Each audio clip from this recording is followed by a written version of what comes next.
Sebenarnya perjuangan Islam bukan kalah ataupun menang.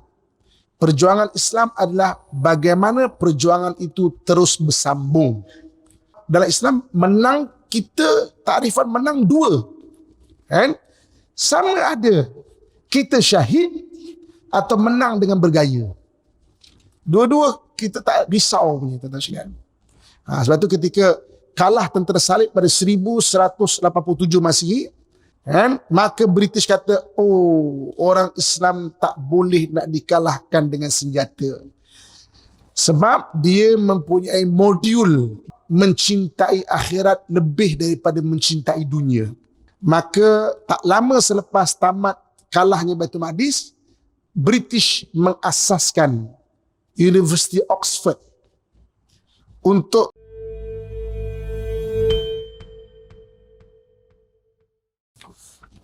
Bismillahirrahmanirrahim. Assalamualaikum warahmatullahi wabarakatuh.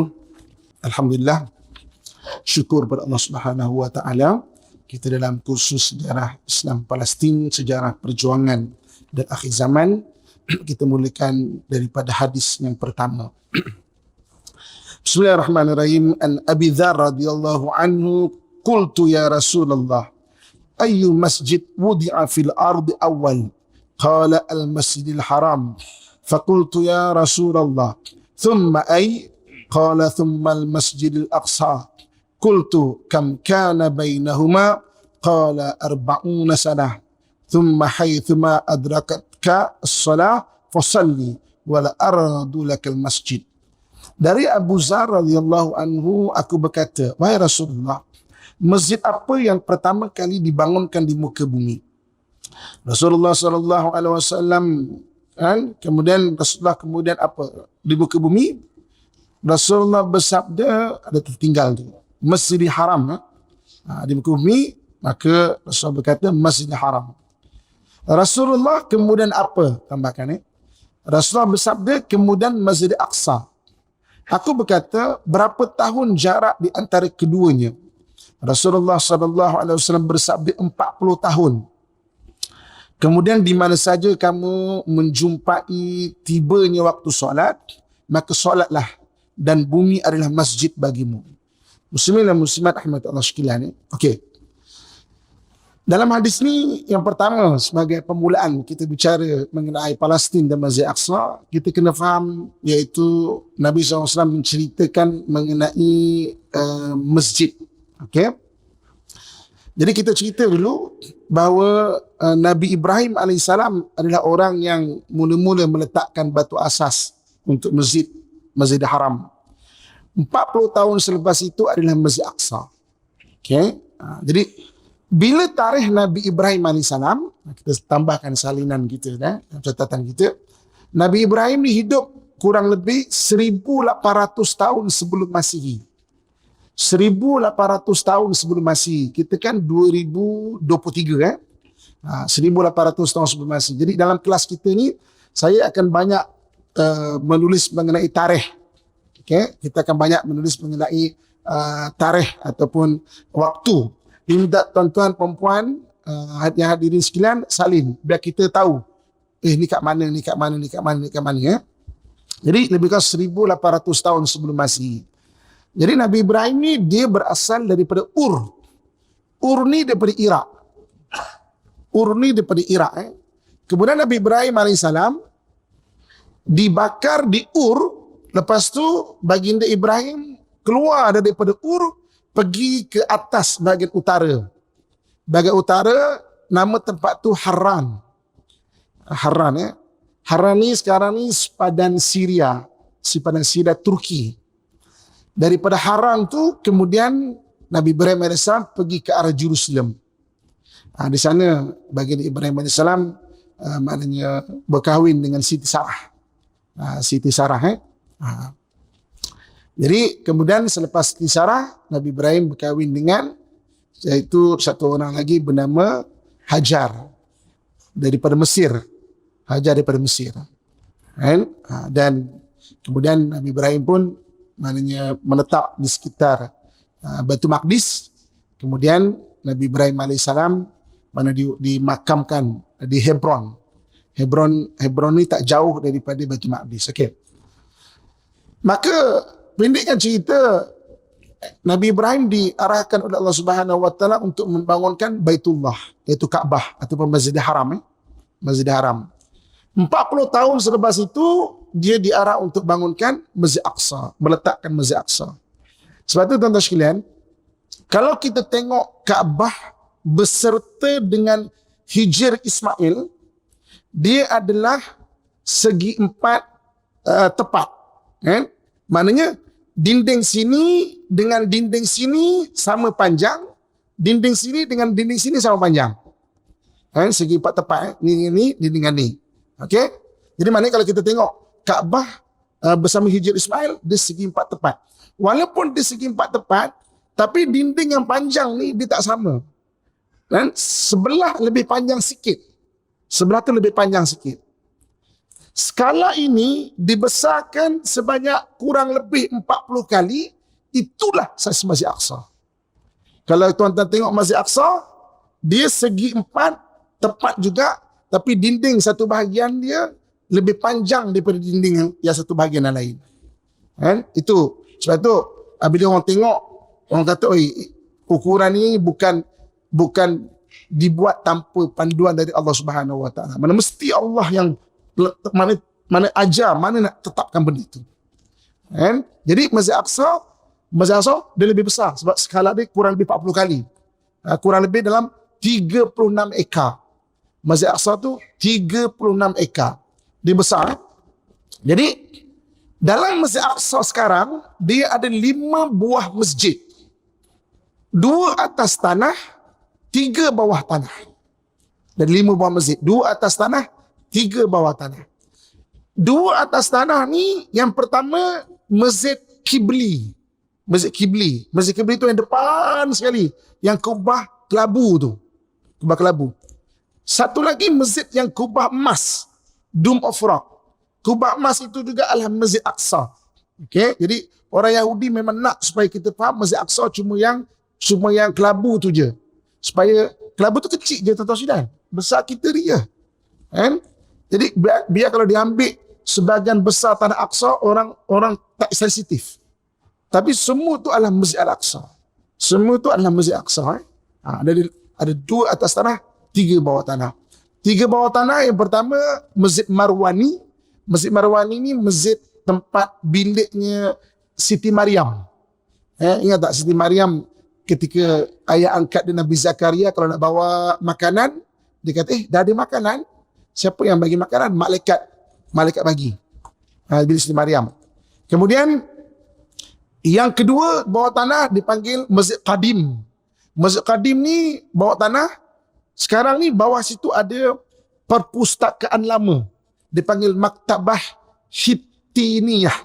Maktabah Hittiniyah, perpustakaan lama, ada lebih 1,5 juta kitab dan manuskrip bawah tu. Tuan-tuan sekalian, orang Yahudi cuba bakar Masjid Aqsa bukan nak bakar masjid. Dia nak bakar perpustakaan bawah tu. Dia bukan nak bakar masjid, pustakaan bawah tu. Lebih 1,5 juta manuskrip dan kitab di bawah tu. Yang maknanya, sebab tu pernah tahun 3 tahun 4 tahun lepas sebelum PKP, Masjid Aqsa dikepung selama 55 jam. Orang Islam langsung tak boleh masuk. 55 jam.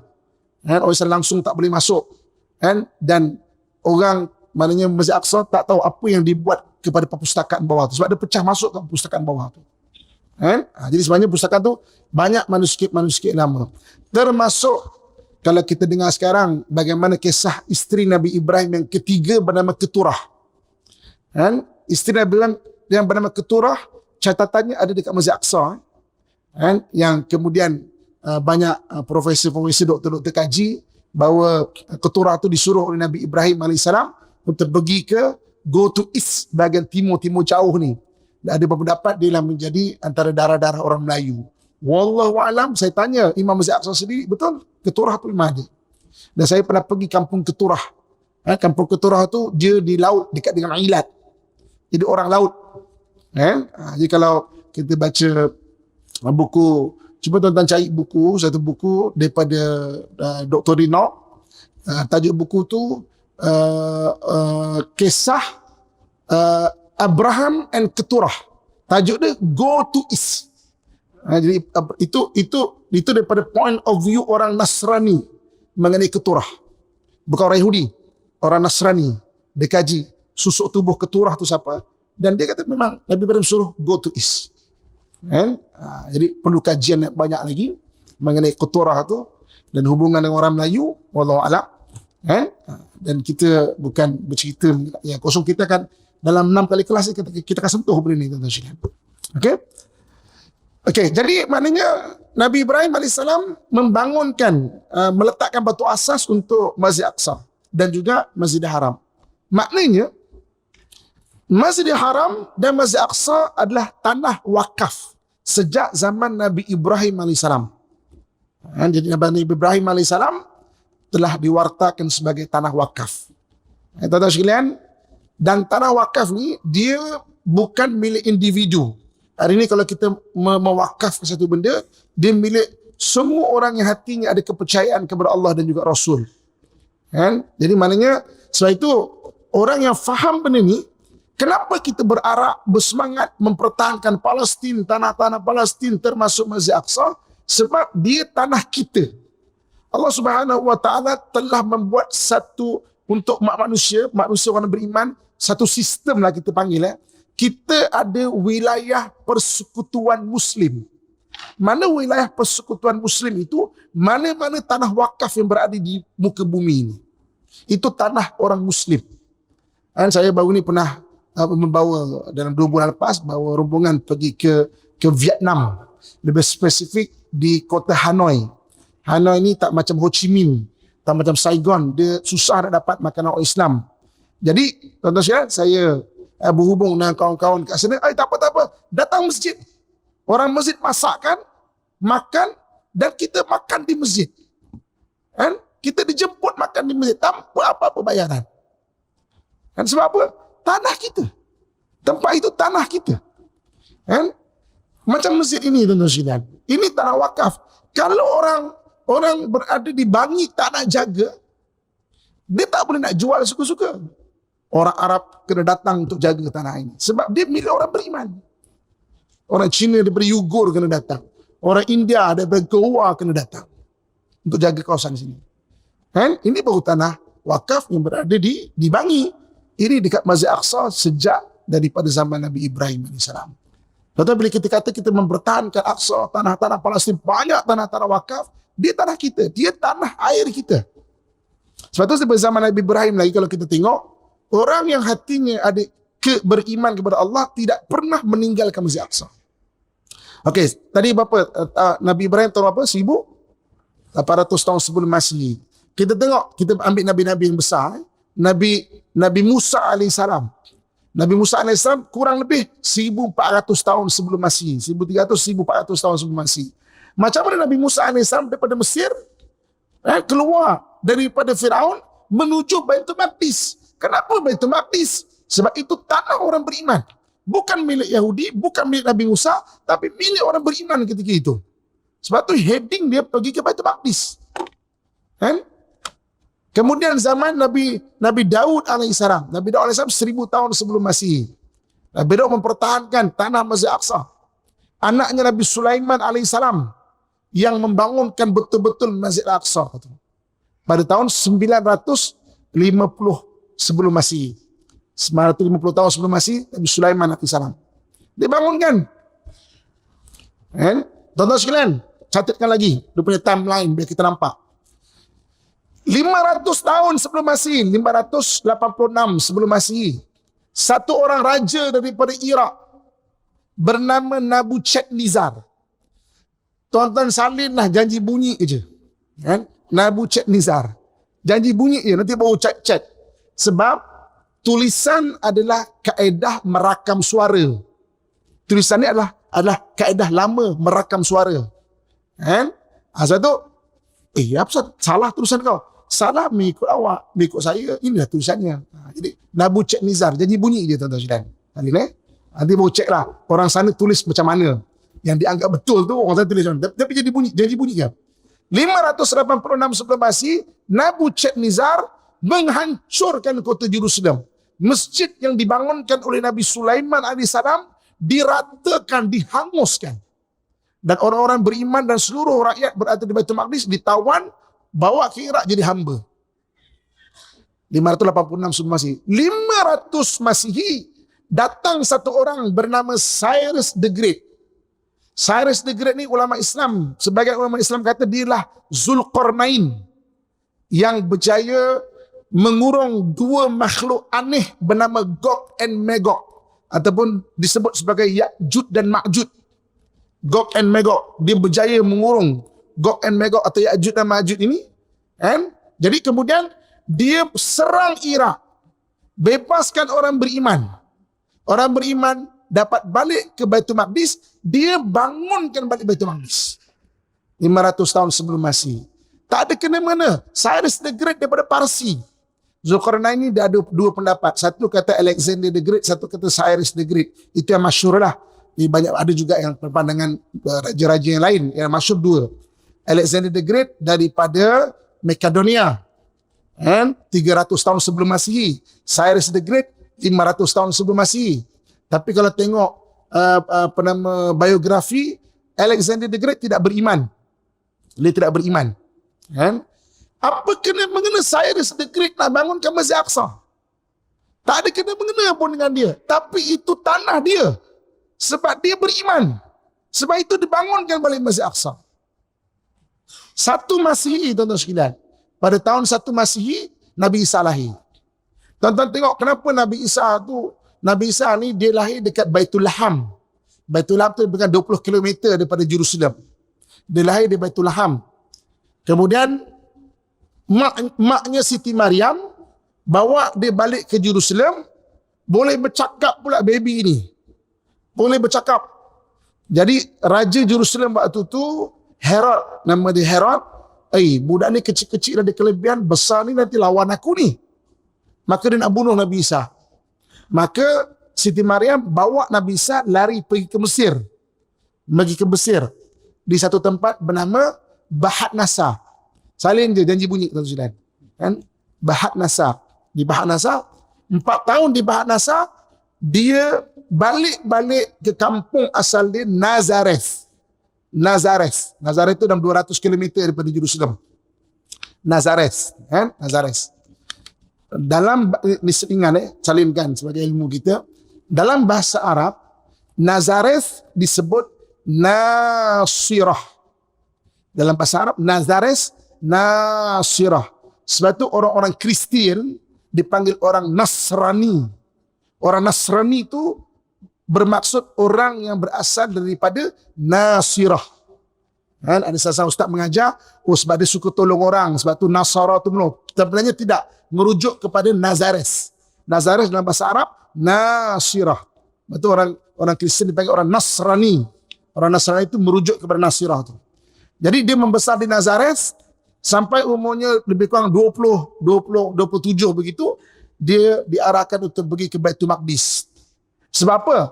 Ahli kitab ketika itu dah mencemarkan Baitul Maqdis. Jadi dia datang ke Baitul Maqdis, tak ada kena-mengena dengan dia pun. Dia orang Nazareth. Tak perlu pun datang Baitul Maqdis. Kenapa dia datang ke Baitul Maqdis? Sebab itu tanah dia. Itu tanah orang beriman yang telah dicemari. Dia datang. Itu yang dia berdakwah.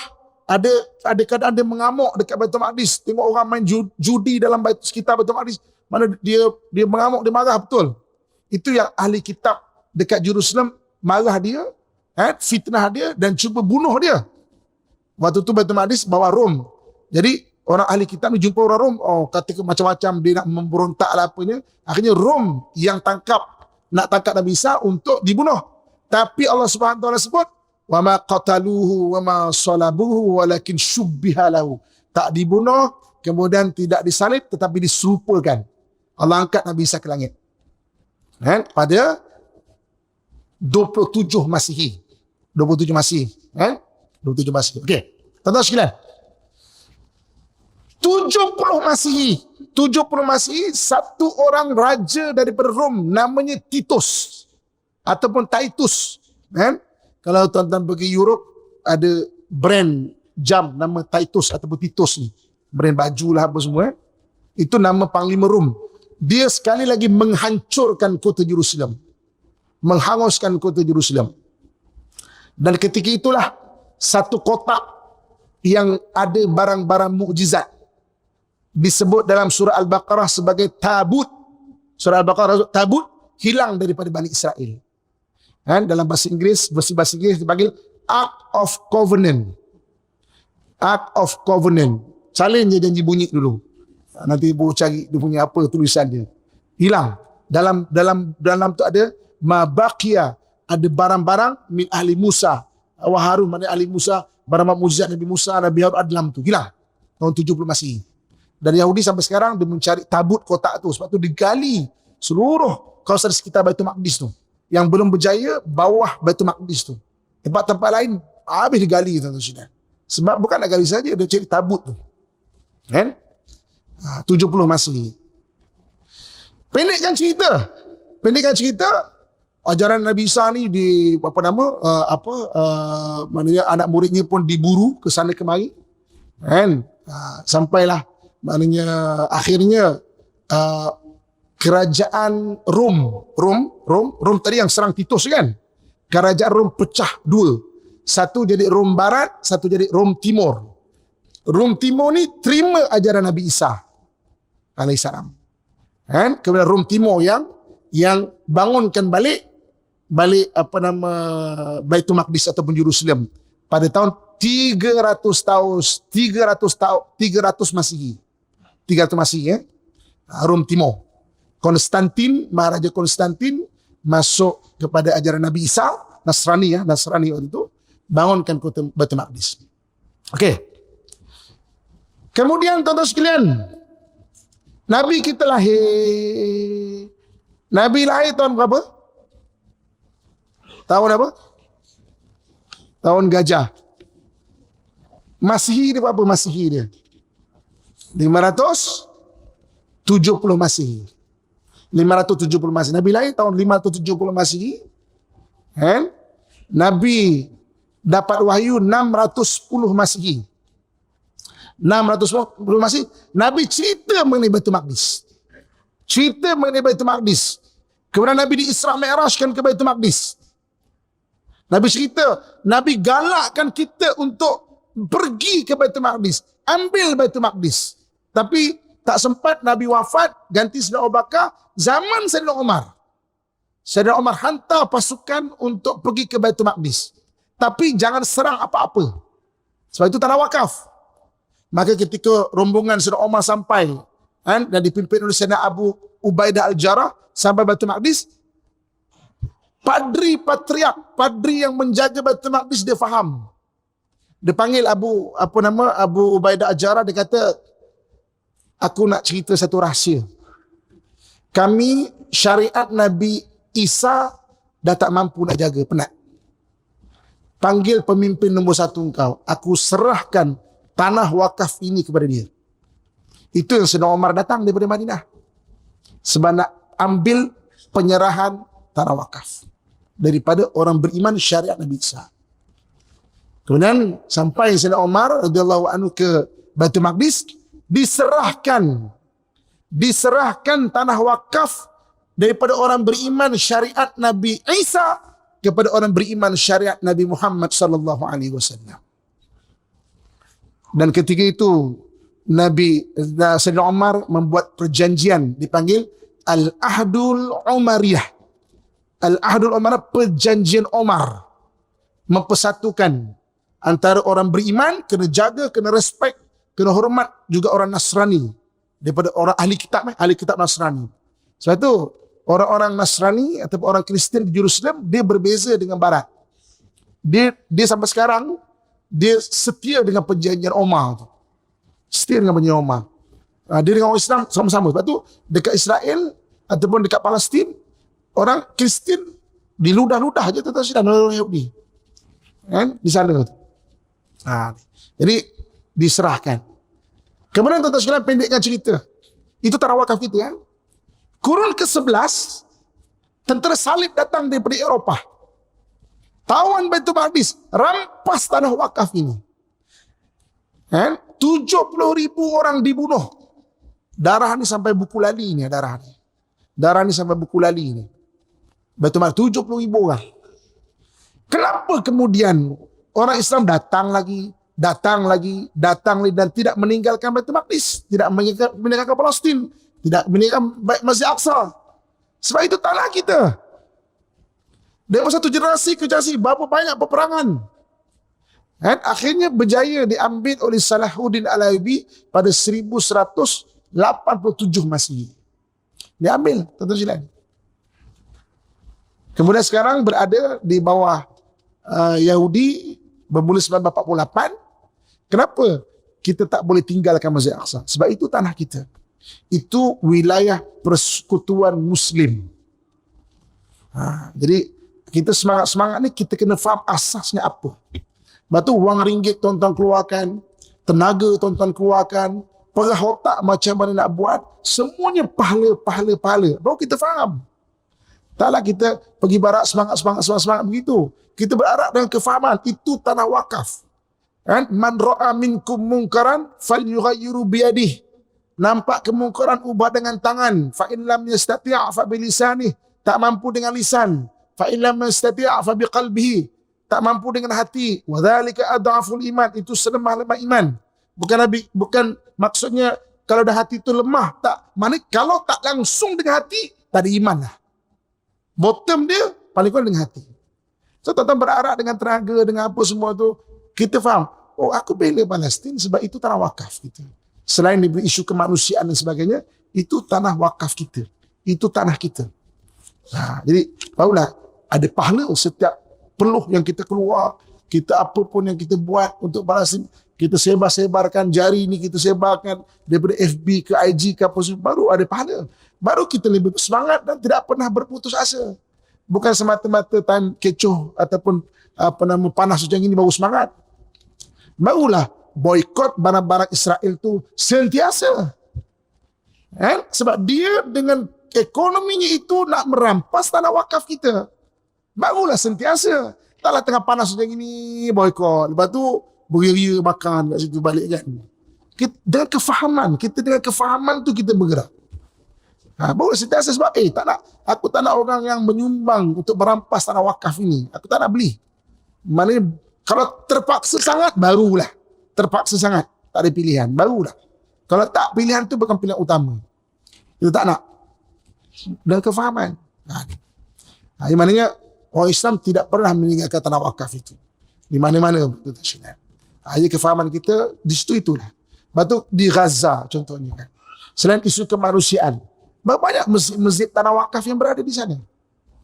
Kan? Yang kita perlu pertahankan, tolong, bantu dan sebagainya. Masjid, hospital wakaf, bila wakaf itu milik kita. Wilayah persekutuan Muslim. Kan? Semua orang Muslim bertanggungjawab untuk sama-sama menjaga. Dan satu hari nanti kalau negara kita katakan na'udzubillah, orang serang pun, orang luar dengan kefahaman wakaf yang sama akan datang bantu kita. Dengan kefahaman yang sama. Tak sekiranya Melaka Tompang siapa yang datang? Bukan saja orang Turki datang. Kerajaan Demak, Sultan Pati Yunus syahid. Sultan Pati Yunus, Sultan selepas Raja Fatah, syahid di Melaka. Tak ada kena-mengena pun dengan Melaka. Bukan saudara mara dia pun. Tapi di bawah runtuhan Eva Mosa itu adalah di atas bangunan Eva Mosa itu adalah Masjid Agung Melaka. Sebab tu mereka datang serang. Tentang kalau pergi Melaka, Eva Mosa tu jangan lupa sedekah Fatihah kepada pejuang-pejuang gugur syahid pada 15/11. Kan? Bukan semata datang kefahaman. Sedekah Fatihah. Kenapa pergi datang? Kenapa daripada Aceh datang? Kenapa di tempat-tempat datang? Kenapa perlu mengorbankan nyawa di situ? Tak ada kena-mengena pun waktu tu. Tapi kaitannya adalah wilayah persekutuan Muslim. Itu tanah air kita yang perlu dijaga. Muslimin dan muslimat rahmatullah. Habis hadis nombor 1. Suku lah. Cuma setelah hadis 6 kali kelas ni kan. Okey, hadis kedua. An Abi Ishaq radhiyallahu anhu qala sami'tu al-Bara an Adhib radhiyallahu anhu yaqul sallaina ma'a Rasulillah sallallahu alaihi wasallam nahwal Baitul Maqdis sita ashar atau sabata ashar syahran thumma surifna nahwal Ka'bah. Dari Abu Ishaq radhiyallahu anhu berkata, aku mendengar Al-Bara bin Azib, ia berkata, kami solat bersama Rasulullah sallallahu alaihi wasallam menghadap Baitul Maqdis selama 16 atau 17 bulan. Kemudian kami dipalingkan kiblat menghadap ke Kaabah. Tuan-tuan sekalian, dulu Kaabah adalah untuk ibadah haji. Ibadah solat menghadap ke Baitul Maqdis. Okay, nak senang faham. Semenanjung tanah Arab lebih kurang struktur dia macam semenanjung tanah Melayu. Nak senang faham. Mekah ni mana? Mekah ni Kuala Lumpur. Nak senang faham. Bawah Johor kan? Johor ni Yaman. Yaman. Nak senang faham. Madinah ni mana? Madinah ni Kedah. Nak senang faham. Kedah. Madinah ni Kedah. Okey. Baitul Maqdis ni mana? Baitul Maqdis ni Patani. Nak senang faham? Patani. Baitul Maqdis Patani. Nak senang faham? Okey.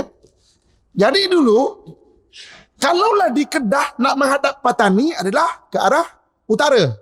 Betul? Sebab itu dulu waktu Nabi mendapat wahyu untuk mendirikan solat, dia punya arah adalah Baitul Maqdis. Jadi Nabi dapat wahyu untuk salat ketika peristiwa Isra Mi'raj. Isra Mi'raj ni berlaku pada tahun 622 Masihi. 622 Masihi. Berlaku 622 Masihi. Isra Mi'raj. 620 Masihi. Tahu? Dia bukan 620 Masihi. Jadi maknanya kemudian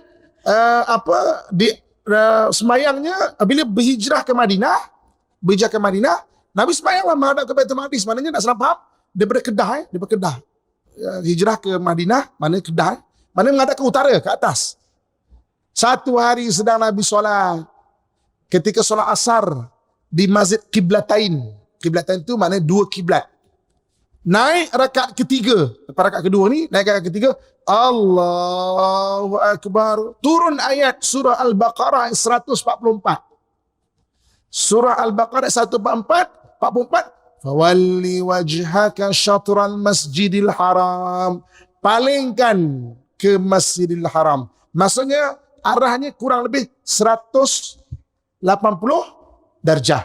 Maknanya daripada utara, daripada atas, Kedah ni arah ke Patani kan, arah ke Bangkok atas, ini nak arah ke Kuala Lumpur pula. Maknanya arah ke bawah pula. 180 darjah gitu. Jadi Nabi solat, Nabi jadi imam. Naik rakaat ketiga, Allahu Akbar. Nabi paling. Nabi pun bergerak ke depan. Sahabat pun buka jalan. Sahabat tak tahu ni. Ke depan. Sampai dah ke depan, semua sahabat berpaling, habiskan lagi 2 rakaat.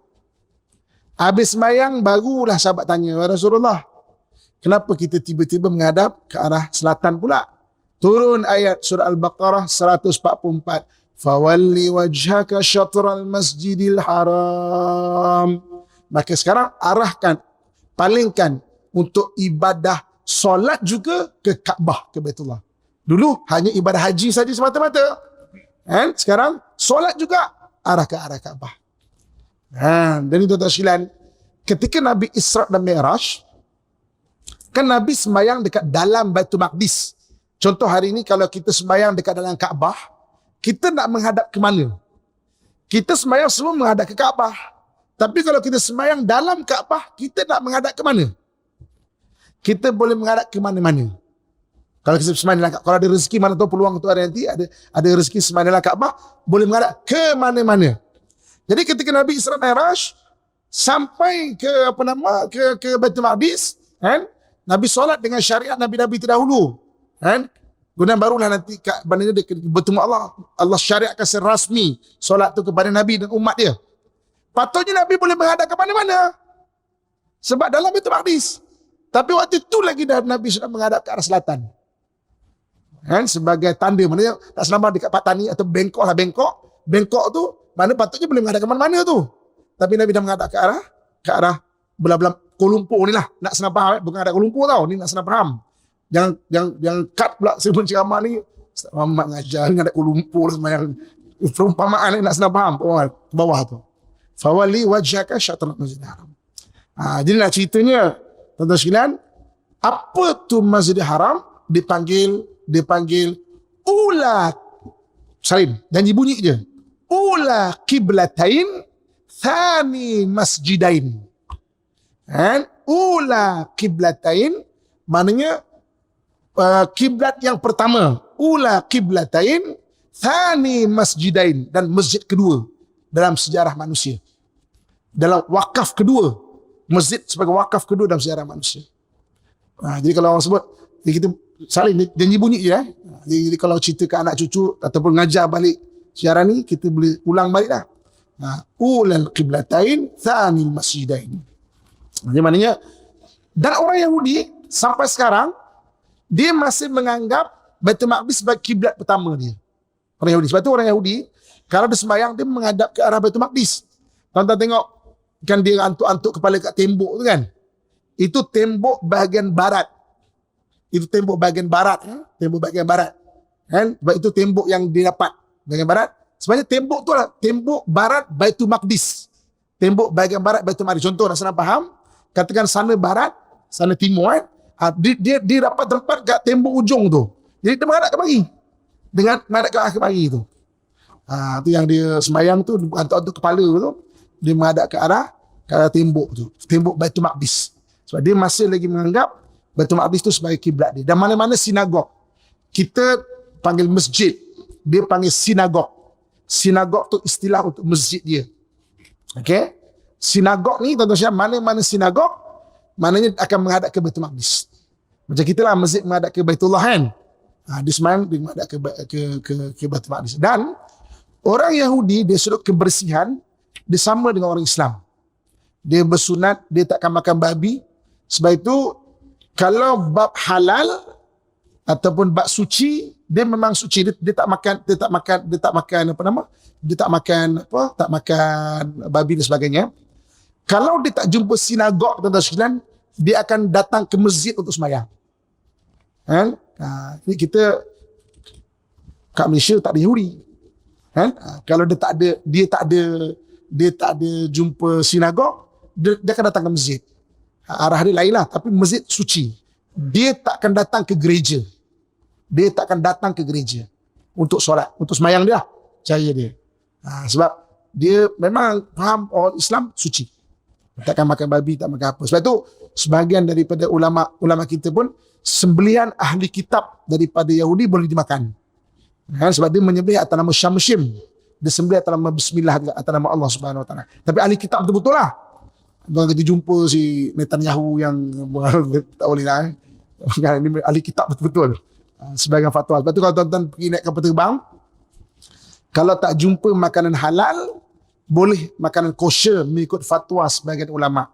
Kosher ni istilah halal bagi Yahudi. Pergi ke US ke mana, tak jumpa kedai halal, boleh makan kosher. Sebab dia menyembelih pakai bismillah, dan dia takkan makan bangkai, takkan makan. Itu dia sudut itulah. Jadi sani masjidain, di masjid kedua umat Islam. Itu kita kena faham juga. Oh, di masjid kedua, mana masjid wakaf juga lah. Tempat wakaf kita tu. Okey, hadis ketiga. An Abi Dzar radhiyallahu anhu qala tadzakarna wa nahnu 'inda Rasulullah sallallahu alaihi wasallam ayyuhal afdal masjid Rasulillah atau masjid Baitul Maqdis. Faqala Rasulullah sallallahu alaihi wasallam salatan fi masjidi hadha afdal min arba'a salawatin fihi wa la ni'mal musalli wa liyushkanna an yakuna rajul mithlu shatan farsihi min al-ar haythu bara mindu Baitul Maqdis khairun lahu dunya jami'an atau qala khairun min ad-dunya wa ma fiha. Dari Abu Dzar radhiyallahu anhu berkata, kami sedang berdiskusi bersama Rasulullah sallallahu alaihi wasallam mana yang lebih utama, Masjid Rasulullah ataupun Masjid Baitul Maqdis.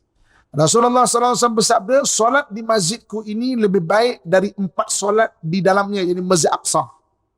Dan ia adalah tempat solat yang baik. Dan hampir tiba masanya seorang memiliki tanah seukuran tali kekang kudanya. Dan dari tempat itu terlihat Baitul Maqdis. Kepemilikan tanah itu lebih baik baginya daripada seluruh dunia, atau lebih baik dari dunia dan isinya. Tuan-tuan muslim-muslimat sekalian, pertama, ketika Nabi SAW membangunkan Masjid Nabawi, dalam satu hadis lain Nabi kata, solat di Masjidil Haram sama dengan 1000 solat. Sama dengan 1000 solat. Masjid Aqsa 500 solat, Masjid Nabawi 500 solat. Saya kalau bawa orang pergi ke umrah, antara benda saya galakkan, buatlah solat qada. Sebab dalam Syafi'i kita, solat perlu diganti. Mana tahu kita pernah dulu muda-muda tertinggal solat, tak sempurna lah dan sebagainya. Jadi buat satu set at least paling kurang. Masjid Haram, Masjid Aqsa. Sama dengan 500 solat. Ataupun 1000 solat di Masjid Haram. Tapi solat itu kita niatkan untuk yang lepas-lepas. Bukan untuk yang ke depan. Jangan balik umrah. Jangan balik umrah. Malas aku solat kan. Sebab banyak kali 500 solat, solat isyak dengan tidur. Bukan. Ini yang lepas-lepas. Mudah-mudahan Allah merahmati kita yang lepas-lepas. Kalau kita ada terlepas atau tak sempurna. Jadi maknanya solat Masjid Haram 1000, Baitul Maqdis 500, solat Masjid Nabawi 500. Sahabat bertanya lagi dalam hadis ini. Okey. 500. Jika dibandingkan kedua-dua ni, mana yang afdal? Masjid Nabawi atau Masjid Haram? Maka Nabi sebut, kalau dibandingkan antara dua ni, Masjid Nabawi lebih afdal 4 kali ganda. Walaupun 500, tapi Masjid Nabawi 4 kali ganda dibandingkan. Dan Nabi kata, sampai ada nanti satu masa, tanah di Baitul Maqdis sangat-sangat berharga walaupun kau memiliki maknanya satu kuda punya tali itu. Kuda punya tali ini lebih kurang dalam 1 meter lah. Nak senang faham, 1 meter persegi lah nak senang faham. 1 meter persegi ini kalau kau ada, lebih mahal daripada dunia dan isi dia. Tuan-tuan sekalian, Nabi sebut 1400 tahun yang silam. Hari ini kita boleh saksikan benda itu. Masya Allah. Kita boleh saksikan. Tanah Baitul Maqdis ni, Yahudi buka check open. Tulis saja.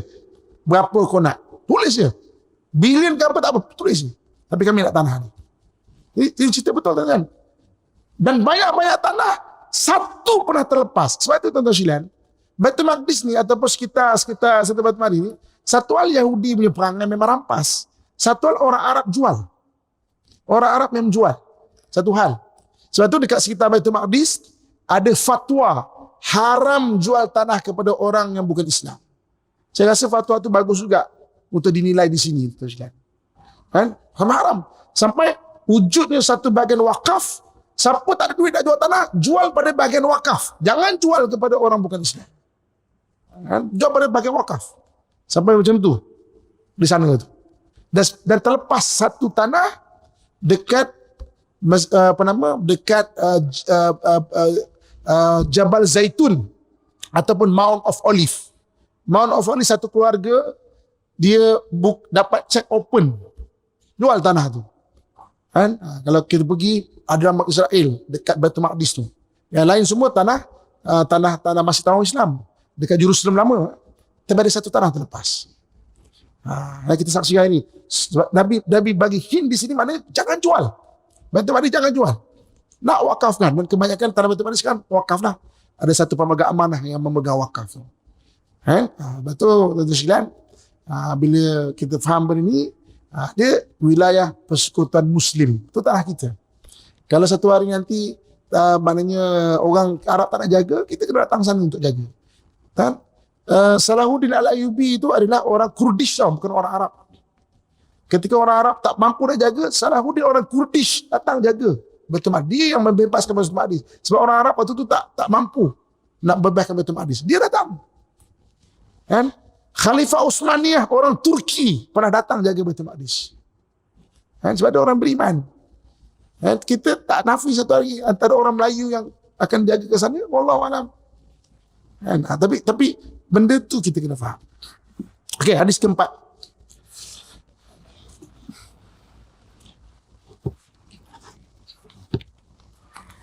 An Huzaifah bin Yaman radhiyallahu anhu qala inna Rasulullah sallallahu alaihi wasallam qala la i'tikafa illa al-masajid al-thalatha al-masjid al-haram wal masjid al-nabi wa masjid al-bait al-maqdis.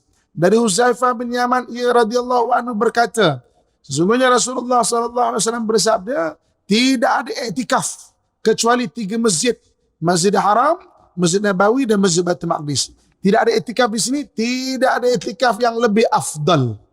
Dia bukan tidak iktikaf, stop. Tidak ada iktikaf yang lebih afdal kecuali 3 masjid. Masjid Haram, Masjid Nabawi dan juga Baitul Maqdis. Iktikaf ni maknanya duduk dan berniat untuk duduk di masjid. Itu makna iktikaf. Dia kena ada niat dan perbuatannya duduk. Keluar saja dah tak kira iktikaf, batal iktikaf. Hukum iktikaf ada 2, satu sunat, satu wajib. Sunat, kita duduk saja-saja. Wajib kalau kita bernazar. Kita bernazar, wajib kita duduk iktikaf. Jadi maknanya, pernah satu ketika dahulu, ada satu orang raja. Ini ketika peperangan salib. Ketika peperangan salib, ada satu orang raja. Salinkan nama dia. Nama dia Syekh Nuruddin Mahmud Az-Zenki. Syekh Nuruddin Mahmud Az-Zenki. Ketika peperangan salib, Nuruddin Mahmud Az-Zenki, dia bukan orang Arab juga. Dia orang Saljuk. Orang Saljuk ni campuran antara orang Parsi dengan orang Turki. Campuran orang Turki dan orang Parsi, orang Saljuk. Okey, tuan-tuan saya cerita sikit, tuan-tuan saling biar nampak. Kerajaan Islam pertama sekali selepas Rasulullah ada Khulafa Ar-Rashidin. Abu Bakar, Umar, Uthman, Ali, dipanggil Khulafa Ar-Rashidin. Selepas Khulafa Ar-Rashidin adalah kerajaan Bani Umayyah dipanggil. Kerajaan Bani Umayyah. Kerajaan Bani Umayyah lemah diganti kerajaan Bani Abbasiyah. Kerajaan Bani Abbasiyah. Jadi ujung-ujung kerajaan Abbasiyah maknanya Mongol dah serang Baghdad, dah lemah. Maka khalifah tetap Abbasiyah, tapi kerajaan yang kuat menjaga adalah kerajaan Saljuk. Kerajaan Saljuk ni orang Turki campur darah orang Parsi. Saljuk. Jadi Saljuk ni mana? Pening kepala. Dia lepas ujung-ujung Abbasiyah. Salah seorang panglima Saljuk namanya Utsman Al-Ghazi. Dialah yang mengasaskan kerajaan Bani Utsmaniyah. Baru kemudian daripada Abbasiyah bertukar kepada Utsmaniyah. Utsman Al-Ghazi ni bapaknya Urtugul. Kita tengok cerita kan. Urtugul tu bapak dia adalah Utsman Al-Ghazi. Dia panglima Saljuk. Jadi Saljuk, kemudian Utsman Al-Ghazi itu yang mengasaskan kerajaan Bani Utsmaniyah. Jadi nampak at least Bani Utsmaniyah habis maknanya dihapuskan pada 1924. Mei 1924.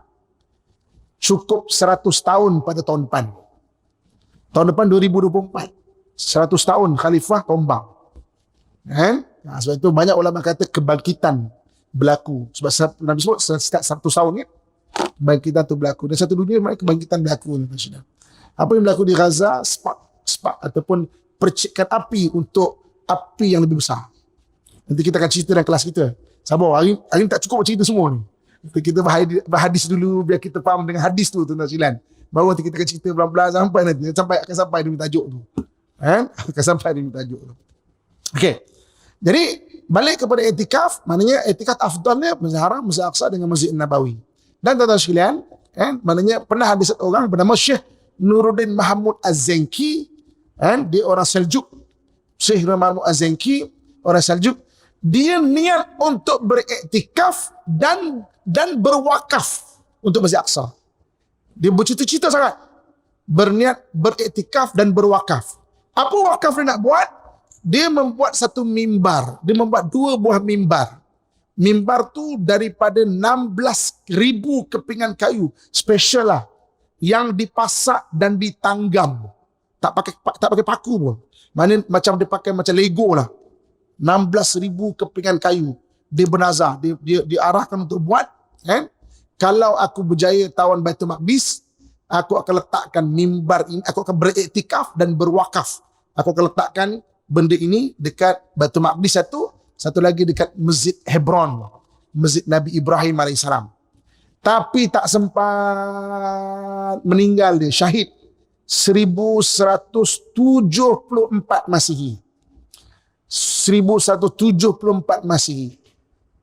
Tetapi perjuangannya itu diteruskan oleh anak muridnya, iaitu Salahuddin Al-Ayyubi.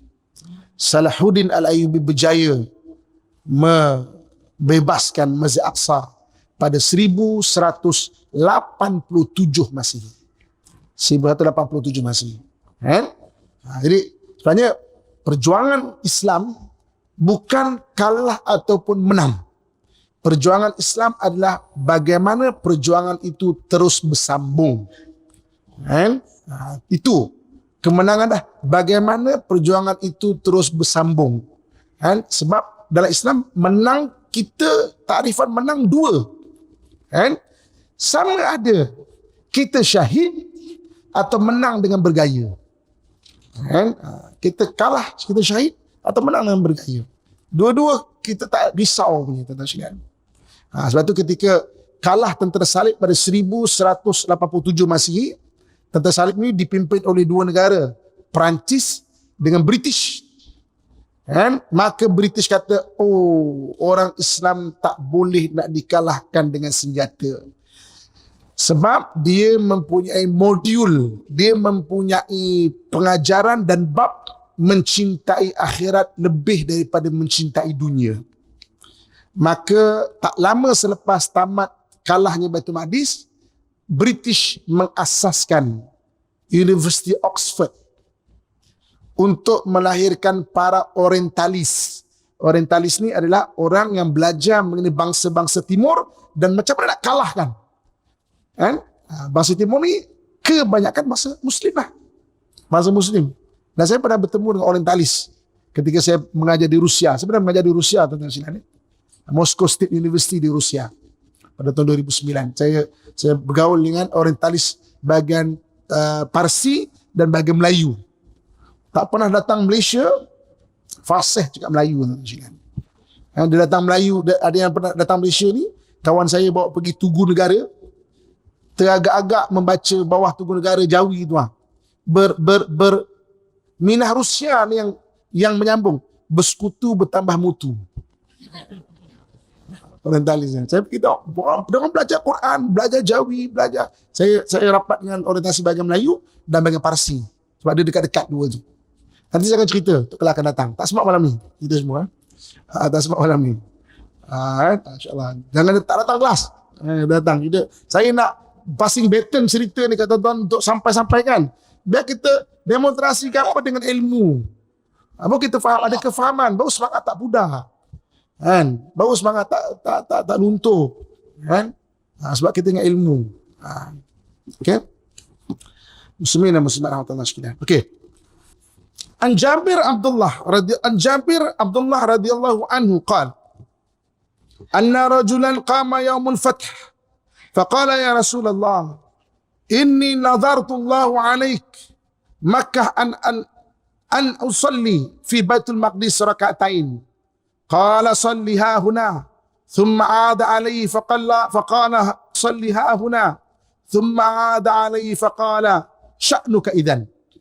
Dari Jabir bin Abdullah radhiyallahu anhu berkata bahawasanya seorang laki-laki berdiri di hari penaklukan Mekah ataupun Fathul Mekah dan berkata, wahai Rasulullah, sesungguhnya aku bernazar kepada Allah, jika Allah menaklukkan untuk kita kota Mekah, maka aku akan solat 2 rakaat di Baitul Maqdis. Maka Rasulullah SAW bersabda, solatlah di sini. Kemudian laki-laki itu mengulang nazarnya, maka Rasulullah berkata, solatlah di sini. Kemudian laki-laki itu mengulang lagi, maka Rasulullah SAW berkata, kalau begitu, itu urusanmu. Jadi ketika peristiwa Fatu Mekah, Fatu Mekah ni mana Rasulullah dapat membuka kota Mekah. Okay. Orang Islam, dia tak panggil menjajah, dia panggil fathul, buka. Kalau orang dah Islam, dia akan serahkan balik kerajaan itu kepada orang tempatan. Lepas tu, kita tak pernah rasa orang Arab jajah kita. Kita tak pernah, orang lain pun tak pernah rasa, orang Parsi tak pernah rasa orang Arab tu jajah dia. Orang mana-mana, orang Turki tak pernah rasa orang Arab jajah dia. Dia panggil fathul, fathul itu mana pembukaan. Kita nak kongsi iman. Ketika Fatu Mekah, satu orang ni begitu bersemangat. Dia jumpa Rasulullah SAW, dia kata, Rasulullah, aku nak pergi bernazar, maknanya untuk bersolat ke Madinah. Dia kata, tak. Kau bernazar lah untuk solat kat sini. Tak, Rasulullah, nak bersolat ke Baitul Maqdis. Tak. Solat kat sini. Tak, Rasulullah, aku bernazar nak solat ke Baitul Maqdis. Maka Rasulullah kata, tak, kalau gitu itu urusanmu. Nabi nak cerita kat sini. Baitul Maqdis ni memang milik orang Islam. Dan memang akan ada orang bersemangat. Bernazar ni kita berjanji kepada Allah Subhanahu Wa Taala, kalau Allah bagi kita akan tunaikan benda itu. Jadi jangan bernazar benda berat-berat. Sebab tu Nabi ajarin kat sini, berkata tak. Maknanya solat di sini, maknanya yang kau bernazar lah yang ringan-ringan kat sini. Nak berat-berat, itu terpulangmu, kata Rasulullah SAW. Tuan-tuan sekalian, untuk minta hajat secara tawassul. Tawassul ni maknanya kita minta dengan cara tawasul amalan. Tawasul amalan ni kita buat amalan baik, kemudian untuk kita minta hajat Allah Subhanahu Wa Taala ada dua cara. Ada dua cara untuk minta hajat pada Allah. Satu dengan cara nazar. Nazar ni kita tak buat lagi. Kita kata, ya Allah, kalau kau bagi aku nak buat umrah lah. Satu cara lagi dengan cara tawassul. Tawassul ni maknanya kita buat dulu amalan.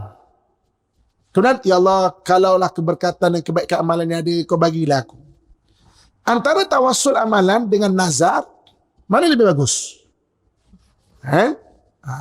Sebenarnya dua-dua diajarkan, tapi yang lebih afdal adalah tawassul dengan amalan, sebab kita dah buat dulu amalan tu. Dalam hadis Nabi sebut, Nabi pernah cerita kisah satu orang yang terperangkap di gua. Kemudian dia bernazar. Dia masuk gua, terperangkap dekat batu. Maka dia bernazar, ya Allah, kalau dia kata aku maknanya bantu mak aku ni tu, ada keredaanmu, tolonglah lepaskan. Maka runtuh gua tu, maknanya yang menutup pintu dia tu. Hadis ni panjang, maknanya pendekkan cerita, tawassul dengan amalan. Okey, saya cukup sekali dulu, insyaAllah pada hari ini. Balik pulang dengan ilmu dah hadis, insyaAllah, tentang Baitul Maqdis dan Palestin. Kita akan masuk kepada tajuk lain, insyaAllah. A'udzubillahi minasyaitanirrajim. Bismillahirrahmanirrahim. Alhamdulillahi rabbil alamin, wassalatu wassalamu ala asyrafil anbiya'i wal mursalin wa ala alihi wa sahbihi ajma'in. Mudah-mudahan Allah jadikan saya dan kamu sekalian hamba Allah yang saleh dan solehah, yang sentiasa mentaati perintahnya dan meninggalkan segala larangannya. Ya Allah, ya Tuhan kami, jadikanlah kami orang yang sentiasa bersabar di atas segala ujian daripada-Mu, ya Allah. Jadikanlah kami orang yang sentiasa beristighfar di atas segala dosa dan kesalahan-Mu, ya Allah. Jadikanlah kami orang yang sentiasa redha di atas segala ujian daripada-Mu, ya Allah. Jika Engkau matikan kami dalam keadaan beriman dan tanpa sebarang fitnah serta kekecewaan, ya Allah. Sudahi hidup kami dengan husnul khatimah, ya Allah. Ya Allah, ya Tuhan kami, bantulah saudara-saudara kami yang berada di Palestin, ya Allah. Bantulah saudara-saudara kami yang berada di Gaza, ya Allah. Bantulah saudara-saudara kami yang berada di Baitul Maqdis, ya Allah. Bantulah saudara-saudara kami yang berada di mana-mana tempat dan mana-mana zaman, ya Allah. Allahumma ansur ikhwanana al-muslimin wal mujahidin fil Palestin. Allahumma ansur ikhwanana al-muslimin wal mujahidin fil Gaza. Allahumma ansur ikhwanana al-muslimin wal mujahidin fi kulli makan wa fi kulli zaman birahmatika ya arhamar rahimin. Wa sallallahu ala sayyidina wa maulana Muhammad wa ala alihi wa sahbihi ajma'in. سبحان ربك رب العزة عما يصفون والسلام على المرسلين والحمد لله رب العالمين. تقبل الله منكم منا ومنكم تقبل يا كريم. الحمد لله.